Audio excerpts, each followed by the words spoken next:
ఆశ్రమం ఏర్పడినటువంటి కొత్తల్లో కొత్తగా వచ్చి చేరినటువంటి వారిని చూసి పాతవారికి కొంచెం అసూయగా ఉండేది.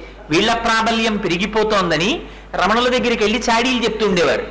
చెప్తుంటే ఒకనాడు రమణులు మధ్యాహ్న భోజనం అయిపోయిన తరువాత విడిదిలోకి వస్తున్నారు.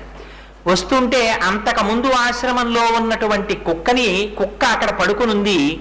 కొత్తగా ఒక కుక్క గేటు దాటి లోపలికి వస్తోంది. కొత్తగా లోపలికి వస్తున్నటువంటి కుక్కని చూసినటువంటి పాత కుక్క గభాలను నిద్రలేచి విశేషమైన వేగంతో ఎదురెళ్ళి దాని మీద పడి పోరాటం చేస్తోంది.